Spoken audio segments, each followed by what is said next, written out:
ॐ श्री परमात्मने नमः। यस्य स्मरणमात्रेण जन्मसंसारबन्धनात् विमुच्यते नमस्तस्मै विष्णवे प्रभुविष्णवे।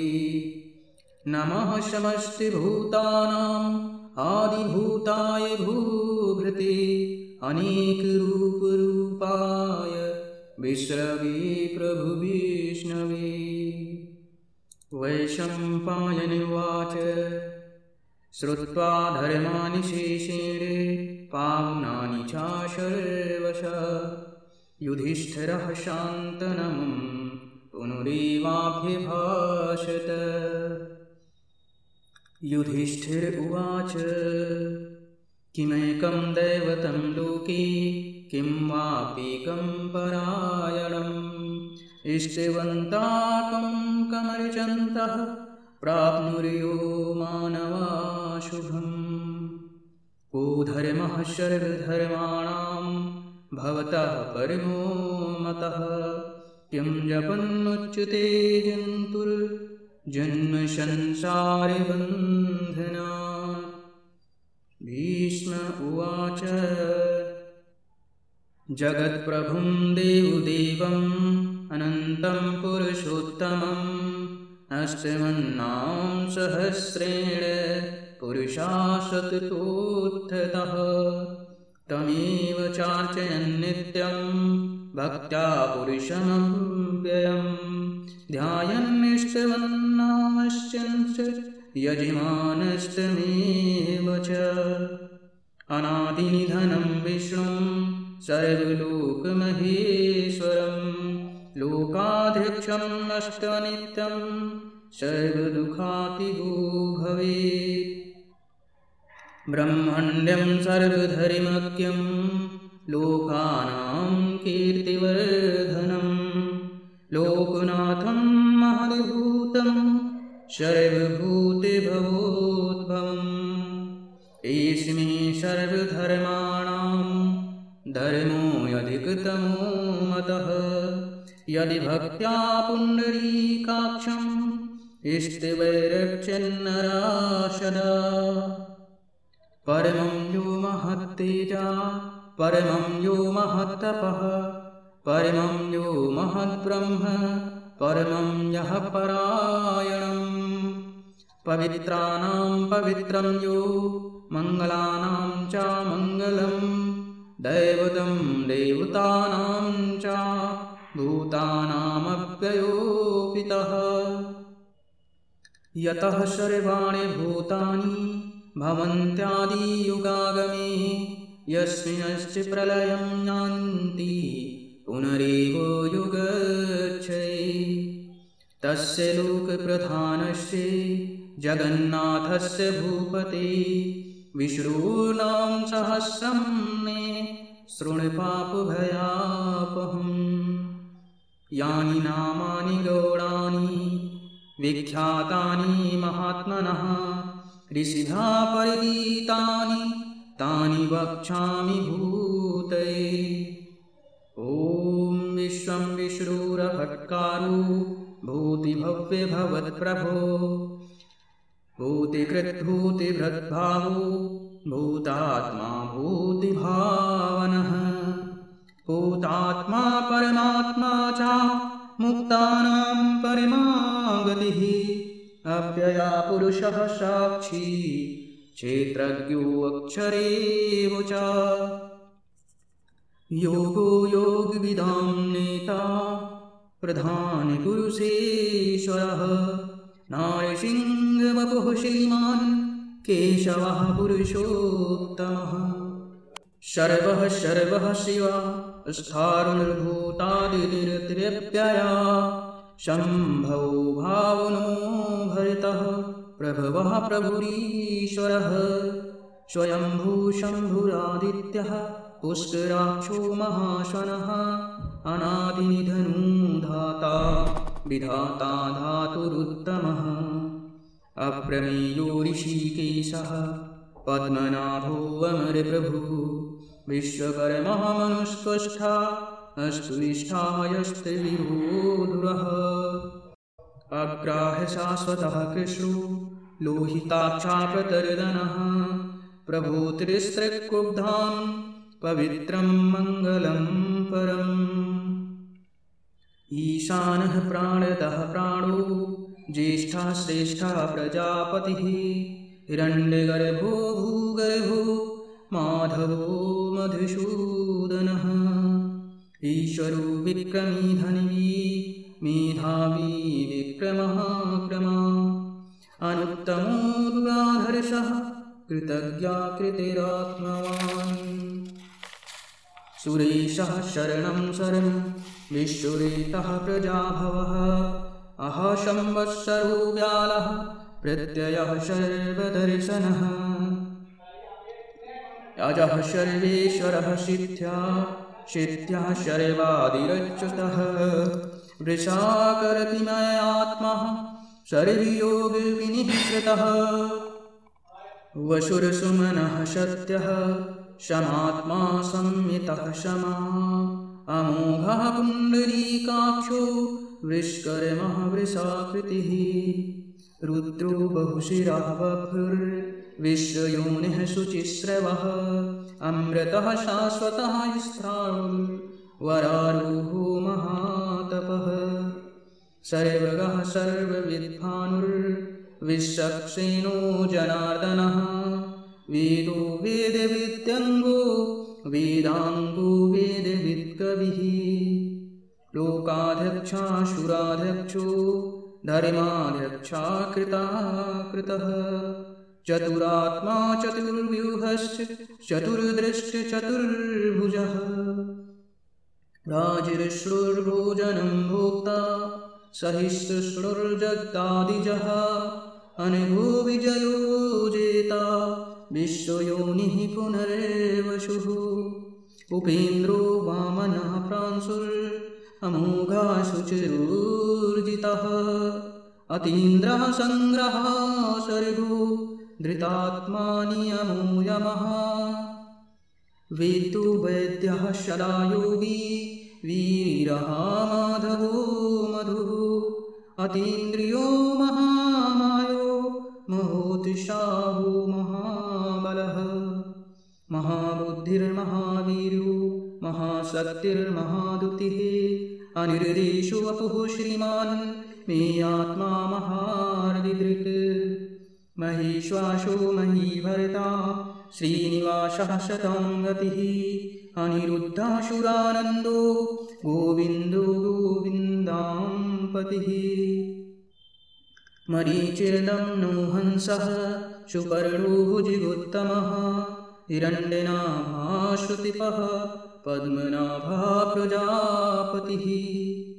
अमृतः शरदृक्सिंहः सन्धाता शुन्धिमानिस्थरः अजो दुर्मर्षणः शांस्तः विश्वतात्मा सुरारिः गुरुर्गुरुतमो धाम सत्यः सत्यपराक्रमः निमिषो अनिमिषः स्रग्वी वाचस्पतिरुदारधिः अग्रणिर्ग्रामणिः श्रीमान् न्यायो नीता समीरणः सहस्रमूर्धा विश्वात्मः सहस्राक्षः सहस्रपात् आवर्तनो निव्रातात्मा संव्रतः सम्प्रमर्दनः अहासंवर्षत्संवर्तको वह्निरनिलो धरणीधरः सुप्रसादा प्रसन्नात्मा विश्वधग्रस्य सत्कर्ता सत्कृतः साधुर्जन्मनारायणो नरः असंख्येयो वप्रेयात्मा विशिष्टा शिष्टिकृच्छुचिः सिद्धार्थः सिद्धिसङ्कल्पः सिद्धिदा सिद्धिसाधनः वृषाही वृषिभो विशुर्वृष्पर्वा विशोदरः वर्धनो वर्धिमानश्च विविक्तः श्रुतिसागरः सुभुजो दुर्धरोपाग्नि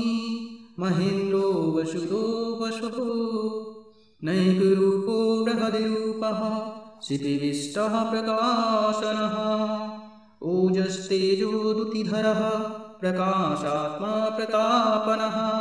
हृद्यः स्पष्टाक्षरो मन्त्रश्च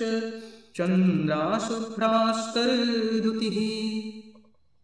अमृतांशुप्रभो भानुः शशिबिन्दुः सुरेश्वरः औषधं जगतः सेतुः सत्यधर्मपराक्रमः भूतिभव्यभवन्नाथा पवनः पावनो नलः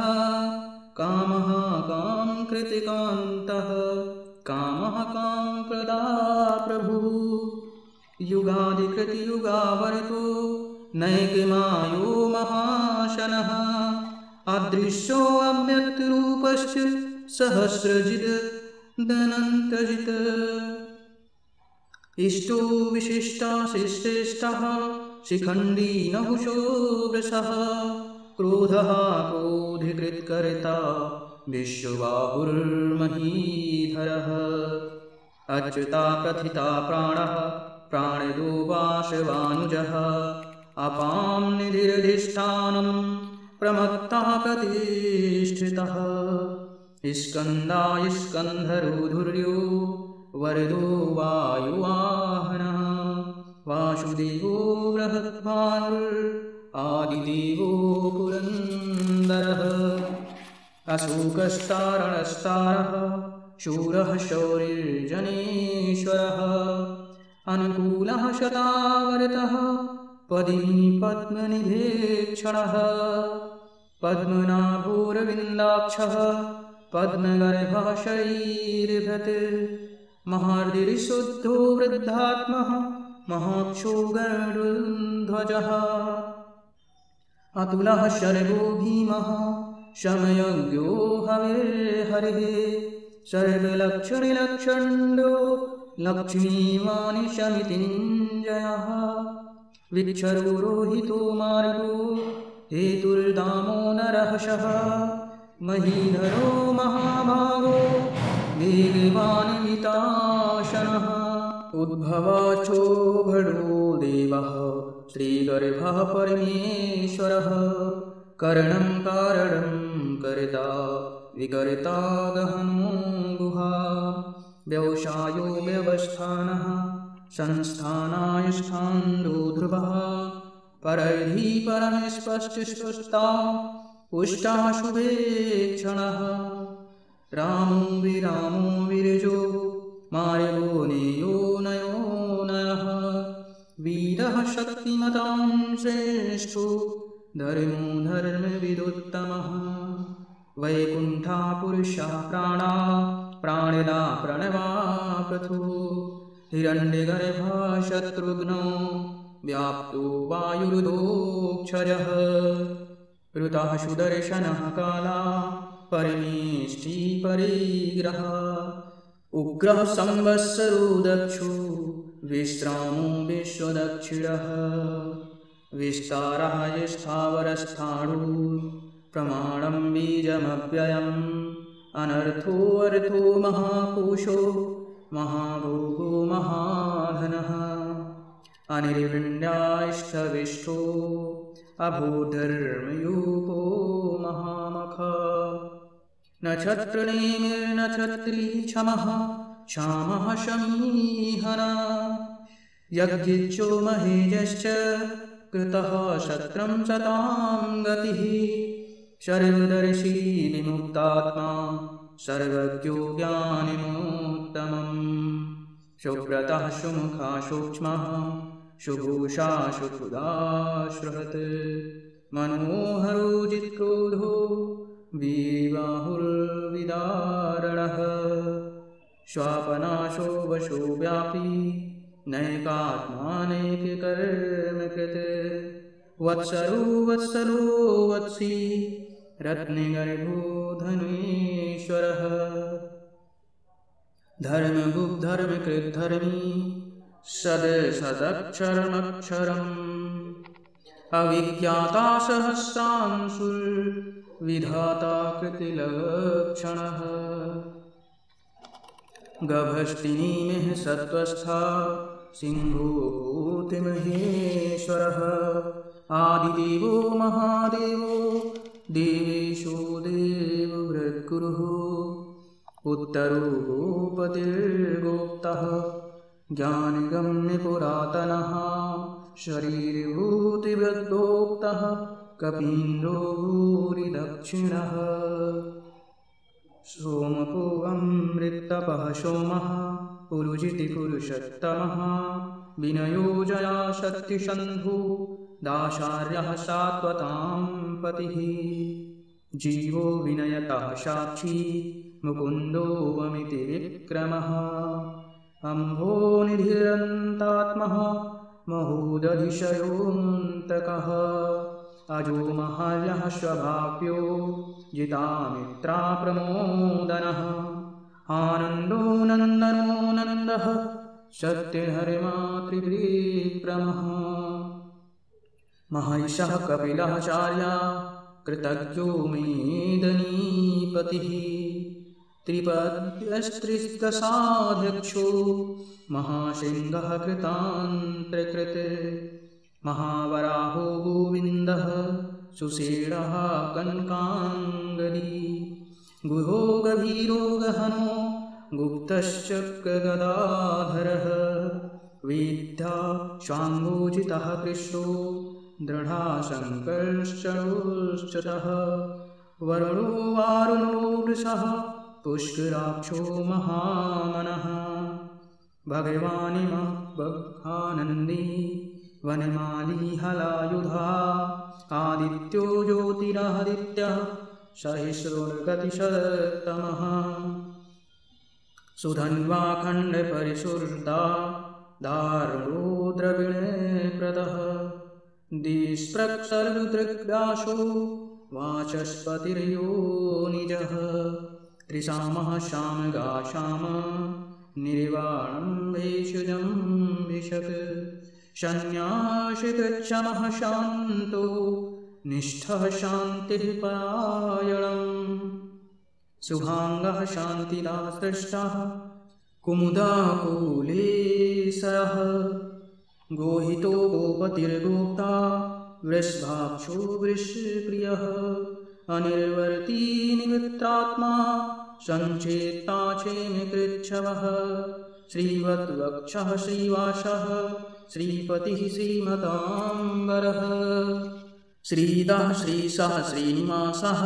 श्रीनिधः श्रीविभावनः श्रीधरः श्रीकरः श्रीशेयः श्रीमान् लोकत्रयाश्रयः स्वच्छः सङ्गः शतानन्दो नन्दिर्ज्योतिर्गणेश्वरः विजितात्मा विधेयात्मः सत्कीर्तिरश्चिन्नसंशयः उदीर्णः सर्वचक्षुस्सरणीशः शाश्वतस्थिरः भूषयो भूषणो भूतिर्विशोकः शोकनाशनः अर्चिष्मानर्चितः कुम्भो विशुद्धात्मा विशोधनः अनिरुद्धो प्रतिरथा प्रद्युम्नो अमिति विक्रमः कालिनेमिहावीर्यः शौर्यः शूरजनेश्वरः त्रिलोकात्मा त्रिलोकेशः केशवः केशिहा हरिः कामदेवः कामपालः कामी कान्तः कृतागमः अनिर्देशवपुर्विशुर्वीरो अनन्तो धनञ्जयः ब्रह्मण्यो ब्रह्मकृतिब्रह्मा ब्रह्मविवर्धनः ब्रह्मविद्ब्राह्मणो ब्राह्मी ब्रह्मज्ञो ब्राह्मणे प्रियः महाक्रमो महाकर्मा महातेजा महोरगः महाक्रतुर्महायज्ञः महायज्ञो महाहविः अष्टभ्यः अष्टौ प्रियः स्तोत्रम् स्तुता स्तोतारणप्रियः पूर्णः पूरिता पुण्यः पुण्यकीर्तिर्नामयः मनोजवस्तीर्थिकरूपसु एतावशिप्रदः वशिप्रदो वासुदेवो वशुर्षुमना हविः सद्गतिः सत्कृतः सत्यः सदिभूतिशक्तिपरायणः शूरसेनो यदुश्रेष्ठः सन्निवासासु यामुनः भूतावासो वासुदेवः सर्वासु निर्लयो नलः दर्पः दर्पदो दर्पतो दुर्धरो अथ पराजितः विश्वमूर्तिर्महामूर्तिर्दीप्तिमूर्तिरमूर्तिमान् अनेकमूर्तिरव्यक्तः षट्मूर्तिर्शताननः एकोनैकः शवाकः किं यत् यत्पदनुत्तमम् लोकबन्धुर्लोकनाथो माधवो भक्तिवत्सलः सुवर्णवर्णो हेमाङ्गो वराङ्गश्च नन्दनाङ्गदी वीरः विस्मः शून्यो घृताशीरश्चलाश्चलः अमानीमानदो मान्यो लोकस्वामी त्रिलोकधृत् सुमेधा मेधयो धन्यः शक्तिमेधाधराधरः तेजो वृषोदुतिधरः सर्वशस्त्रभृताम्बरः प्रग्रहो निग्रहो व्यग्रो नैतिसङ्गो गदाग्रजः चतुर्मूर्तिश्चतुर्बाहुश्च चतुर्विभश्चतुर्गतिः चतुरात्मा चतुर्भावश्च चतुर्वेदिविदेकपात् समावरितो निवृत्तात्मा दुर्जेयो दुरतिक्रमः दुर्लभो दुर्गमो दुर्गो दुरावासो दुरारिः शुभाङ्गो लोकशारङ्गः सुतन्तुस्तन्तुवर्धनः इन्द्रकर्मा महाकर्मा कृतिकर्मा कृतागमः उद्भवः सुन्दरः सुन्दो रत्ननाभाशुलोचनः अर्कुवादिशनः शृङ्गी जयन्ता सर्वविजयी सुवर्णाबिन्दुरुक्षोभ्यः सर्ववागीश्वरेश्वरः महाहृदो महागर्तो महाभूतो महानिधिः कुमुदः कुन्दरः कुन्दा पर्जन्या पावनो निलः अमृताशो अमृतः वपुः सर्वज्ञा सर्वतोमुखः सुलभः सुव्रतः सिद्धः शत्रुजिच्छत्रुतापनः न्यक्रोधो डुम्बरो वश्वत् श्चारुरान्धनिषूदनः सहस्रार्चिर्सप्तजिह्वा सप्तधा सप्तवाहना अमृत्यु अमूर्तिरत्नोऽचिन्त्यो भयकृद्भयनाशनः अरुणबृहत्कृशाय स्थूलो गुणभ्रन्निर्गुरो महान् अधृताशाधृतः श्वास्यः प्राग्वंशो वंशवर्धनः भार्यभृत्कथितो योगी योगीशा सर्वकामदः आश्रमः श्रमणाश्रामः सुपर्णो वायुवाहना धनुर्धरो धनुर्वेदो धनुर्वेदो दण्डो दमयितादमः अपराजिता सर्वशः नियन्ता नियमो यमः सत्यवान् सात्विकः सत्या सत्यधर्मपरायणः अभिप्राया प्रियारोढे प्रियकृतिप्रीतिवर्धनः विहाय सगतिर्ज्योतिः शुचिर्हुतभुविभू रविर्विरोचनः सूर्यः सविता रविलोचनः अनन्तो बुद्धिभुग्भोक्ता सुखदो नैकजोऽग्रजः अनिर्विण्णः शरामऋषिः लोकाधिष्ठानमद्भुतः सनातनतमः कपिलः कपिलव्ययः स्वस्तितः स्वस्तिकृतिस्वस्तिः स्वस्तिभुक् स्वस्ति दक्षिणः अरुद्रः पुण्डरीचक्री भृत्युर्विक्रमवर्जितशासनः सप्तातिका सन्दशः शिशिरः शर्वरीकरः अक्रूरः पेशलो दक्षो दक्षिणाक्षम्णाम्बरः विद्वत्तमो वीतिभयः पुण्यश्रवणकीर्तनः उत्तारुणो दुष्कृतिः पुण्यो दुःस्वप्नप्रश्नाशनः वीरः रक्षणः सन्तो जीवनः पर्यवस्थितः अनन्तरूपो अनन्त्री अर्जितमन्युर्भयापः चतुरस्रो गभीरात्मा विदिशो व्यादिशो दिशः अनादिर्भूर्भुवो लक्ष्मीः सुवीरो रुचिरान्ता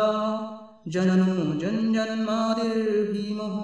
भीम पराक्रमः आधारनिलयो धाता पुष्पहासा प्रजागरः ऊर्ध्वगा शक्तिपथाचारः प्राणदा प्रणवापणः प्राणं प्राणनिलयः प्राणभृत् प्राणजीवनः तत्त्वं तत्त्वविदेकपात्मा जन्म मृत्युर्जरातिगः भूर्भुवस्वः सस्तुरुस्तारः सविता प्रापितामहा यज्ञो यज्ञपतिर्यज्वा यज्ञाङ्गो यज्ञवाहनः यज्ञव्रत यज्ञकृत यज्ञी यज्ञभुक् यज्ञसाधनः यज्ञान्तिकृत यज्ञगुहिमन् अन्नादेव च आत्मयोनि स्वयं जातो वैखानाशां गायनः देवकी नन्दनस्रष्टः क्षितीशः पापनाशनः शङ्खगन्नन्दकी चक्रिः शाङ्गन्धर्वगदाधरः रथाङ्कपाणिरक्षोभ्या सर्वप्रहरायुधः सर्वप्रहरायुधः ॐ नमः इतीदं कीर्तनीयस्य केशवस्य महामनः नाम्नां सहस्रं दिव्या नाम शेषेण प्रकीर्तितम् या इदं शृणुया नित्यं यश्चापि परिकीर्तयेत् नाशुभं प्राप्नुयात् किञ्चित् सौमुत्रेः च मानवः वेदान्तिको ब्राह्मणः स्यात् क्षत्रियो विजयी भवेत् वैश्यो धनसमृद्धः स्याच्छूद्रः सुखं वाप्नुयात् धर्मार्थी प्राप्नुयात् धर्मः अर्थार्थी चार्थिमाप्नुयात् कामान् वाप्नुयात् कामी प्रजार्थी प्राप्नुयात् प्रजाम् भक्तिमान् यः सदोत्थाय शुचिस्तुगतमानसः सहस्रं वासुदेवस्य नाम्नामेतत्प्रकीर्तयेत् यशः प्राप्नोति विपुलं ज्ञातिप्राधान्यमेव च अचिरां श्रेयं वाप्नोति श्रेयः प्राप्नोत्यनुत्तमम् न भयं किञ्चिदाप्नोति वीरं तेजश्च विन्दतिः भवत्यरोगो दुतिमान् बलिरूपगुणान्वितः रोगार्तो मुच्यते रोगात् बद्धो मुच्येति बन्धनात् भयान् मुच्येति भीतस्तु मुच्येतापन्यापदः दुर्गाण्डतित्तरत्याशु पुरुषः पुरुषोत्तमम् अष्टमन्नां सहस्रेण नित्यं भक्तिसमन्वितः वासुदेवाश्रयो मर्त्यो वासुदेवपरायणः सर्वपापविशुद्धात्मा याति ब्रह्म सनातनम् न वासुदेवभक्तानां शुभं विद्यते क्वचित् जन्म मृत्युजराव्याधि भयं नैवोपजायते इमम् अष्टं धियानः श्रद्धाभक्तिसमन्वितः युज्येत आत्मसुखशान्तिः श्रीधृतस्मृतिर्कीर्तितः न क्रोधो न चामात्सर्ये न लोभो न शुभामतिः भवन्त्यः स्मृतिपुण्यानां भक्तानां पुरुषोत्तमैः दोषचन्द्रारिकन्नक्षत्रः खं दिशो भूर्मवोदधि वासुदेवस्य वीरेण वेदित्राणि महात्मनः शासुरासुरगन्धर्वं शैक्षोर्गराक्षसं जगति वशीवर्तितेदं कृष्णस्य सचराचरम् इन्द्रियाणि ननु बुद्धिः सत्त्वं तेजो बलं धृतः वासुदेवात्मकान्याहुः क्षेत्रं क्षेत्रज्ञ एव च सर्वागमानामाचारः प्रतिमं परिकल्पते आचार्यप्रभवो धर्मो धर्मस्य प्रभुरच्युतः ऋषयः पितरो देवा महाभूतानि धातवः जङ्गमाजङ्गमं चेदं जगन्नारायणोद्भवम् योगो ज्ञानं तथा साक्ष्यं विद्याः शिल्पादिकर्म च वेदाः शास्त्राणि विज्ञानम् एतत् सर्वं जनार्दनात् एको विष्णुर्महद्भूतं पृथग्भूतान्यकेकशः त्रीन् लोकान् व्याप्य